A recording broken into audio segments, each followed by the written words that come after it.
दोस्तों, स्वागत है आपका हमारे YouTube channel BN Singh classes में। आज हम लोग इकोनॉमिक्स का अगला पार्ट है, ठीक है। इसमें हम लोग बात करेंगे जीडीपी के बारे में।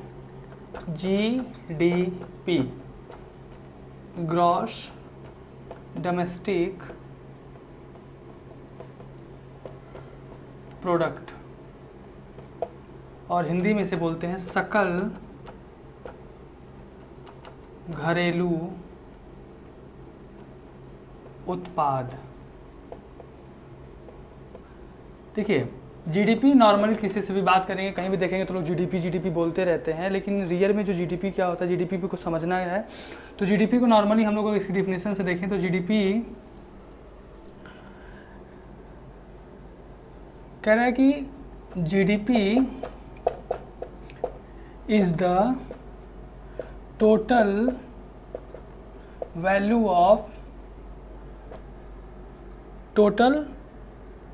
Of final goods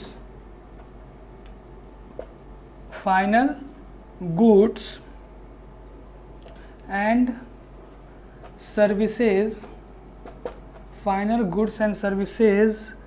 produced within a boundary or nation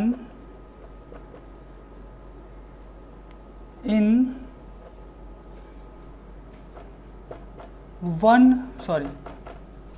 one year and with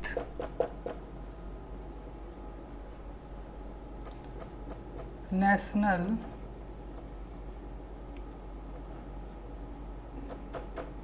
capital। देखिए, कह रहा है कि GDP is the total value of final goods and services produced within a boundary or nation in a 1 year with national capital, ठीक है। देखिए, सीधी हम लोग देखें तो कह रहा है कि जीडीपी जो है वो आपका जो सकल घरेलू उत्पाद होता है वो किसी भी अर्थव्यवस्था में जो एक साल में जो गुड्स, फाइनल गुड्स, अंतिम जो गुड्स है वो, और जो सर्विस प्रोड्यूस की जाती है किसी भी with in a boundary or nation, ठीक है, एक देश के अंदर या एक राष्ट्र में एक साल के अंदर किसी भी अर्थव्यवस्था में जो वस्तु एवं सेवाएं जो प्रोड्यूस की जाती है एक साल के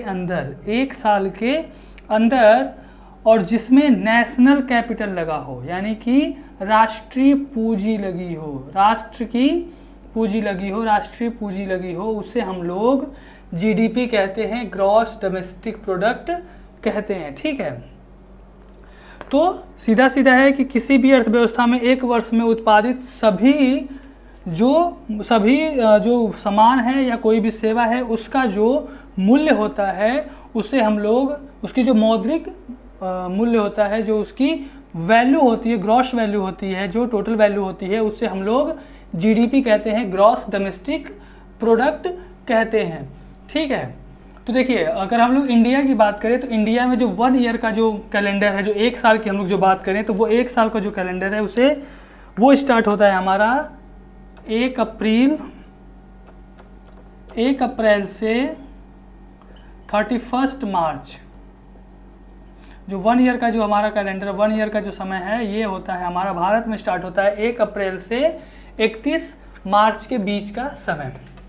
देखिए, पहला तो हमने कह दिया कि जो जीडीपी क्या है, जीडीपी साफ कहती है कि किसी भी अर्थव्यवस्था में जो एक साल में जो उत्पादित हुए जो वस्तु हो या कोई भी सेवा जो उत्पादित होता है जिसमें राष्ट्र की पूंजी लगी हो और एक देश के अंदर विद इन द कंट्री उसकी जो मौद्रिक वैल्यू होती है, उसकी जो मॉनेटरी वैल्यू होती है, उसे ही हम लोग जीडीपी कहते हैं, ठीक है। तो जीडीपी हमने जैसे बताया कि किसी भी अर्थव्यवस्था में जो एक साल के अंदर जो वस्तुएं और सेवाओं का जो उत्पादन होता है उसकी जो मॉनेटरी वैल्यू होती है, उसकी जो मौद्रिक वैल्यू होती है, उसे हम लोग जीडीपी कहते हैं, ग्रॉस डोमेस्टिक प्रोडक्ट। देखिए, दूसरे तरीके से भी हम लोग इसे फाइंड कर सकते हैं। एक दूसरा तरीका भी होता है जिससे जीडीपी का आकलन किया जाता है, वो है आपका जीडीपी फाइंड करने के लिए GDP is equal to C plus I plus G plus X N. देखिए इसमें जो सी है, सी का मतलब है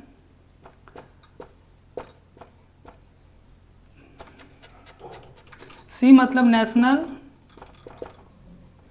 प्राइवेट कंजप्शन,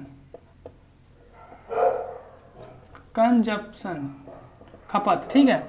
अगर हम लोग आई की बात करें तो आई का मतलब है ग्रॉस इन्वेस्टमेंट, ग्रॉस इन्वेस्टमेंट। जी का मतलब है गवर्नमेंट स्पेंडिंग, गवर्नमेंट एक्सपेंडिचर या स्पेंडिंग जो खर्च है।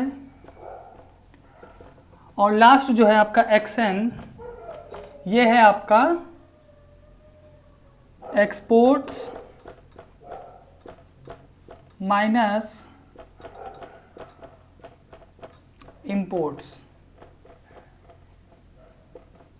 ये हम लोग जीडीपी ऐसे फाइंड कर सकते हैं। ये है आपका इन सबको जो जिसमें नेशनल प्राइवेट कंजप्शन जो खपत है, राष्ट्रीय खपत और राष्ट्रीय निजी खपत, प्लस इन्वेस्टमेंट ग्रॉस इन्वेस्टमेंट जो सकल निवेश है, तीसरा जो गवर्नमेंट के जो खर्च हैं, और चौथा जो है वो आपका एक्सपोर्ट्स माइनस इंपोर्ट्स। इसको अगर हम लोग ऐड कर देंगे तो इससे आपको जीडीपी पता कर सकते हैं। अब देखिए लास्ट वाला जो टर्म है उसको हम लोग थोड़ा एलोबरेट करते हैं, सारा समझने की कोशिश करते हैं। देखिए क्या है, लास्ट वाला कह रहा है कि एक्सपोर्ट्स माइनस इंपोर्ट्स, ठीक है। एक्सपोर्ट मतलब निर्यात और इंपोर्ट मतलब होता है आपका आयात। देखिए जो एक्सपोर्ट है, एक्सपोर्ट मतलब क्या है, वो वस्तुएं जो हम दूसरे देशों में भेजते हैं। तो एक्सपोर्ट का मतलब क्या है कि जो इसका प्रोडक्शन हुआ है, जिस प्रोडक्ट का जो प्रोडक्शन हुआ है वो आपका इसी कंट्री के बीच में हुआ है, ठीक है। ये कंट्री के बीच में हुआ है, यानी कि इसके ऊपर जितना भी जो हमारा पैसा जो लगा है, एक्सपेंडिचर हुआ है, वो सब मतलब इसी देश के अंदर हुआ है, विद इन कंट्री, क्योंकि प्रोडक्शन जो हो रहा है वो कंट्री के अंदर हो रहा है। जीडीपी हम लोग क्या ऐड करते हैं, प्रोडक्शन ग्रॉस डोमेस्टिक प्रोडक्ट, यानी कि जितने भी डोमेस्टिक हमारा प्रोडक्शन है, जितने भी डोमेस्टिक प्रोडक्शन है, जितना भी हमारा घरेलू उत्पाद है, वो सब आपका इसमें ऐड होगा। तो एक्सपोर्ट क्या है, हम लोग घरेलू चीज़ को ही तो, यानी जो डोमेस्टिक हमारा जो प्रोडक्ट है वही तो हम लोग निर्यात करते हैं। तो ये कंट्री के अंदर बना हुआ है, इसलिए ये ऐड होगा, ठीक है। और ये इसको हम लोग अपने उसमें जो हमारा जो जीडीपी मेजर करने का जो हमने फार्मूला इसके पहले बताया था उसमें ये ऐड होगा। और इसको बाद ये हम लोग जब दूसरे देशों में इसे सेल कर देते हैं तो प्रॉफिट तो हमें मिलेगा ही। इसके बाद हम लोग बात करें इंपोर्ट की। इंपोर्ट की देखिए, इंपोर्ट जो होता है ये हमारा जो जब सामान हम बाहर से अपने देश के अंदर जब मंगवाते हैं या लाते हैं तो इसका जो निर्माण है, इसका जो प्रोडक्शन है वो तो आपका देश के बाहर हुआ है, देश के बाहर हुआ है। तो जैसे हम लोग जीडीपी को भी हम लोग समझ रहे हैं, तो जीडीपी में क्या ऐड किया जाता है, जीडीपी में जो घरेलू उत्पाद होता है, जो देश के जो यानी कि जो कंट्री के बाउंड्री के अंदर जो उत्पादन होता है उससे हम लोग ऐड करते हैं। तो इंपोर्ट को हमें उसमें से माइनस करना पड़ेगा। तो ये है एक्सपोर्ट्स माइनस इंपोर्ट्स। ये समझ में आ गया, ठीक है। देखिए अब हम लोग एक चीज़ और समझने की कोशिश करते हैं। अभी जो हम लोग जीडीपी समझ रहे थे तो जीडीपी के अंतर्गत बहुत सारे ऐसे टर्म्स थे, उन टर्म्स को हम लोग समझने की कोशिश करते हैं, ठीक है। कुछ इंपॉर्टेंट टर्म्स हैं, इन सब चीज़ों में वो टर्म्स आए हैं, उसको हम लोग समझने की कोशिश करते हैं। देखिए जैसे ग्रॉस, ग्रॉस का मतलब होता है टोटल, ग्रॉस का मतलब होता है टोटल यानी कि कुल। एज मैथमेटिक्स, जैसे मैथमेटिक्स में टोटल का मतलब लिया जाता है, वैसे ही इकोनॉमिक्स और कॉमर्स में भी टोटल का मतलब भी वही होता है, ठीक है। इसके अलावा एक और टर्म इसमें हम लोग यूज किया गया है, वो है आपका डोमेस्टिक। डोमेस्टिक मतलब घरेलू,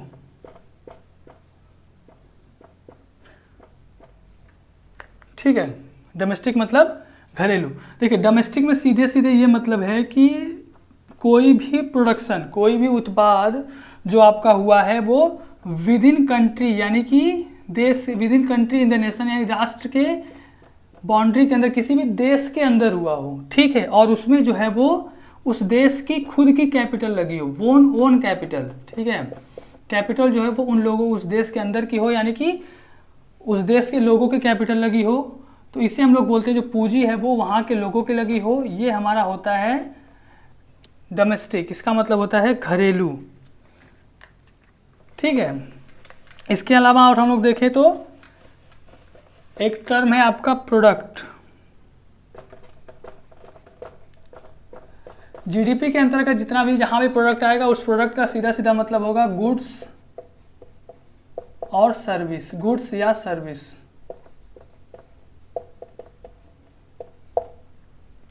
ठीक है। एक और आया है फाइनल गुड्स। तो फाइनल का मतलब क्या होगा? फाइनल का मतलब सीधा सीधा यही होगा कि जो भी वस्तु तैयार हुआ है अब उसमें, अब वो जब तैयार होके ख़त्म हो गया, लास्ट उसका स्टेज पे हो गया, यानी कि अब उसमें हम कोई भी वैल्यू, अब हम लोग लास्ट वैल्यू जो कोई भी वैल्यू अब उसमें हम ऐड नहीं कर सकते, नो वैल्यू एडेड, कोई भी वैल्यू अब उसमें हम लोग ऐड नहीं कर सकते, ठीक है। ये होता है आपका फाइनल गुड, ठीक है, यानी कि अब उसमें कोई भी वैल्यू एडिशन का मौका नहीं है, अब कोई भी वैल्यू एडिशन हम लोग नहीं कर सकते, ये हमारा है फाइनल गुड्स, ठीक है। ठीक है, तो हम लोग एक एग्जांपल से समझने की कोशिश करते हैं। जैसे मान लीजिए कोई दो फ़ोन हम लोग ले लेते हैं, एक मान लीजिए लावा फ़ोन जो इंडियन कंपनी है, जो इंडिया में बनती है, और एक हम लोग ले लेते हैं मान लीजिए ओप्पो, ठीक है, ये चाइना की कंपनी है और ये इंडिया की है।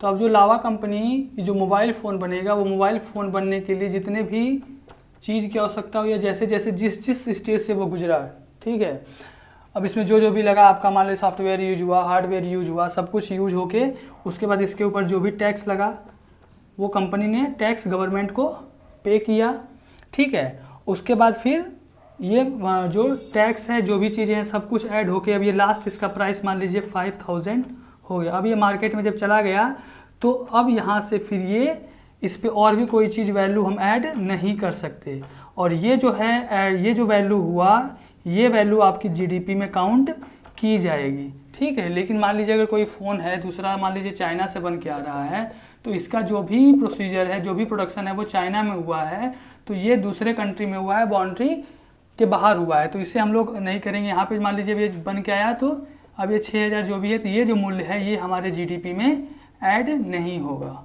ठीक है। तो ये हम एक तरह से एग्जाम्पल से समझें। अब इसके आगे हम लोग थोड़ा और बात करें तो देखिए कुछ तरह से हम समझने की कोशिश करते हैं, ठीक है। तो जो हम लोग ट्रेड बैलेंस का, जो इसके पहले हमने बताया था लास्ट वाला ट्रेड बैलेंस, यानी कि एक्सपोर्ट माइनस इंपोर्ट, वो यही है, ठीक है, जिसमें हमारा जो लावा कंपनी का जो प्राइस है वो तो ऐड होगा, लेकिन जो ओप्पो कंपनी का जो प्राइस है वो ऐड नहीं होगा। यही है आपका इंपोर्ट माइनस एक्सपोर्ट, यानी कि ट्रेड बैलेंस। तो अब आपको समझ में आ गया होगा, ठीक है। अब हम लोग बात करते हैं, जैसे एक बार और हम लोग रिवीजन कर लेते हैं, C plus I plus G plus XN, ठीक है। ये है आपका नेशनल प्राइवेट कंजप्शन, ये है आपका ग्रॉस इन्वेस्टमेंट, ये है आपका गवर्नमेंट एक्सपेंडिचर या स्पेंडिंग, और ये है आपका एक्सपोर्ट माइनस इंपोर्ट, ठीक है। अब हम लोग बात करते हैं जीडीपी के बारे में, थोड़ा और समझते हैं, थोड़ा और जीडीपी के बारे में बात करते हैं। तो देखिए, अगर हम लोग बात करें, मान लीजिए किसी एक साल में जीडीपी जो थी हमारी वो 100 था, और अगले नेक्स्ट ईयर में जीडीपी जो हो गया वो 107 रुपये की हो गई, तो कितना बढ़ाइए, 7 रुपये ज़्यादा हुआ, तो यानी कि हमारी जीडीपी जो है वो 7% ग्रोथ कर रही है, 7% ग्रोथ कर रही है, ठीक है। तो जीडीपी में जो 7% का जो ग्रोथ है, इसे ही हम लोग बोलते हैं ग्रोइंग इकोनॉमी, यानी जो इकोनॉमी है वो प्लस में है, पॉजिटिव में है, यानी कि जो हमारी इकोनॉमी है वो ग्रोथ कर रही है। तो जो ये ग्रोइंग इकोनॉमी होती है, इसे ही हम लोग बोलते हैं इनकम। जो इकोनॉमी है, जो इकोनॉमी की जो इनकम है, जो आय है, वो आपका परिणात्मक है, परिणात्मक है या क्वांटिटेटिव है, क्वांटिटेटिव, परिणात्मक है, ठीक है। ठीक है, अगर हम लोग बात करें तो जीडीपी से हम लोग जो देश की जो आय है, जो देश की जो इनकम है वो परिणात्मक है यानी कि क्वांटिटेटिव है, ये तो हमें पता चलता है। लेकिन इसके अलावा अगर हम लोग बात करें तो जीडीपी से हमें उस देश का जो उत्पादन, जो उस देश की जो गुड्स हैं यानी कि जो वस्तुएं हैं या जो सर्विस है उसका मतलब हमें ये नहीं पता चलता कि ये जो गुड्स और सर्विस हैं इनके बारे में जो कह सकते हैं कि क्वालिटी कैसी है, किस तरह का उत्पाद है, वो हमें पता नहीं चलता। जीडीपी से हमें ये पता नहीं चलता है, ठीक है। यानी कि उस सेवाओं की गुणवत्ता के बारे में हमको पता नहीं चलता है, क्वालिटी के बारे में हमको पता नहीं चलता है। अब इसके बारे में, इसके आगे थोड़ा हम लोग देखें तो जो मान लीजिए किसी भी इकोनॉमी को जब हम कंपेयर करते हैं, कोई भी इकोनॉमी जब कंपेयर की जाती है तो जो हमारा IMF है, इंटरनेशनल मॉनेटरी फंड, IMF, ठीक है, IMF के द्वारा जो IMF जो है वो जितनी भी दुनिया की जितनी भी विश्व की जितनी भी इकोनॉमी है सबको ये कंपेयर करता है। और ये जो कंपेयर होता है, कंपैरिजन होता है, ये 2 लेवल पे होता है। एक होता है आपका PPP model, power purchasing parity. इस मामले में हम लोग देखें तो इंडिया जो है वो, इंडिया की इकोनॉमी है वो 3rd रैंक पर आती है आफ्टर US एंड चाइना, यानी कि अमेरिका और चाइना के बाद भारत जो है वो 3रे नंबर पर है। और अगर हम लोग इसके अलावा बात करें तो जो विनिमय दर है यानी कि एक्सचेंज रेट है, विनिमय दर यानी कि exchange rate according to dollar, ठीक है, US डॉलर के आधार पे, US डॉलर के आधार पे इंडिया जो है वो 5th नंबर पे है यानी कि 5वें नंबर पर है। तो ये हमारा जो इकोनॉमी है, जो GDP है, उसके बारे में हमने यहाँ पे डिस्कस किया। इसके आगे हम लोग ये जो PPP मॉडल है, पावर परचेजिंग पैरिटी, इसको हम लोग कल अच्छे से डिफाइन करेंगे, ठीक है। तब तक के लिए जय हिंद, थैंक यू।